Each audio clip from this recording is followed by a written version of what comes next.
Warga Indonesia bahagia.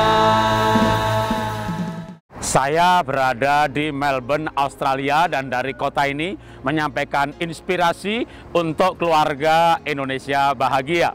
Selamat berjumpa dalam program inspirasi serial perjodohan. Nah, tema kita kali ini adalah jodoh ideal. Emangnya ada Pak jodoh ideal? Ya, tergantung teori mana yang digunakan.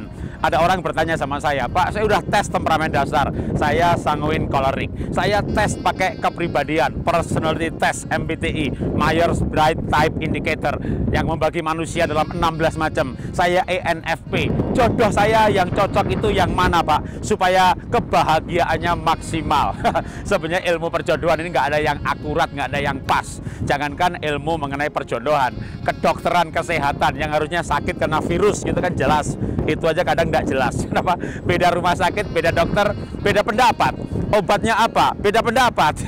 Apalagi perjodohan yang termasuk perilaku, emosi, kepribadian, banyak ilmu. Tapi saya akan berikan beberapa tips.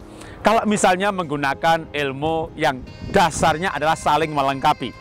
Ini juga rupanya yang dipakai oleh MBTI. Karena istri saya tes MBTI, hasilnya ISTJ. Lalu muncul saran, jodohnya ENFP. Itulah saya. Klop, sesuai dengan saran dari ilmu kepribadian MBTI. Atau misalnya orang tes sanguin kolerik. Kalau mau melengkapi, maka cari pasangan yang phlegmatik melankolik.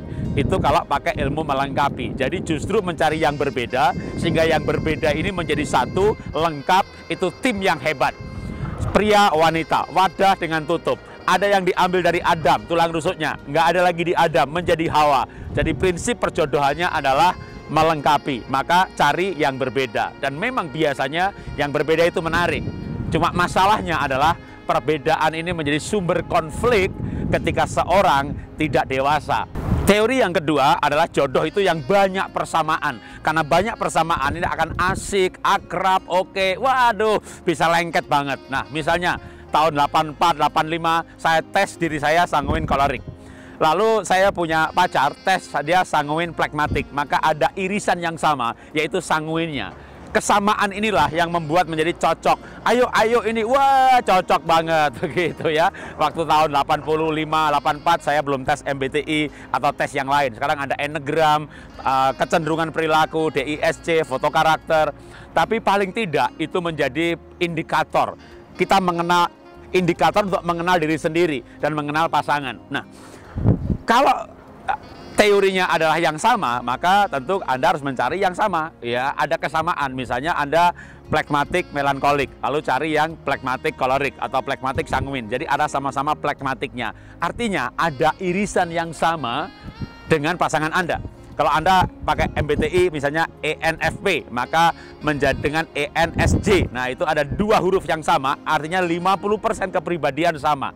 Kesamaan itu dikelola untuk menjadi keintiman, akrab, oke. Perbedaan dikelola untuk saling melengkapi. Maka itu adalah dua teori yang sebenarnya bisa dipakai bersama-sama. Yang namanya jodoh adalah ada kesamaannya untuk keasikan dan ada perbedaannya untuk saling melengkapi. Teori yang ketiga adalah nggak usah pakai teori, nikah cinta pakai teori. Tapi orang mengatakan cinta tidak pernah gagal. Karena itu yang penting Anda tertarik dan cinta secara alamiah. Wah dia begini, wah aku senang banget. Nah, lalu yang kedua adalah dewasa. Temperamen dasar apa saja, karakter apa saja, ketika dikelola dengan dewasa, maka perbedaannya dikelola sebagai keseimbangan, keindahan, kelengkapan. Maka sebenarnya orang dewasa, orang lahir baru, orang yang rohani, orang yang punya penguasaan diri, pribadi yang bersyukur dengan dirinya, pribadi yang bahagia, dia bisa membahagiakan siapa saja dan hidup bersama siapa saja, dia bahagia. Karena itu orang perlu mengenal Tuhan, mengenal diri sendiri, menjadi dewasa, lalu carilah jodoh yang memang Anda tertarik dan Anda cintai. Inilah inspirasi yang saya sampaikan dari Melbourne, Australia untuk keluarga Indonesia bahagia. Salam dahsyat, luar biasa. Warga Indonesia bahagia.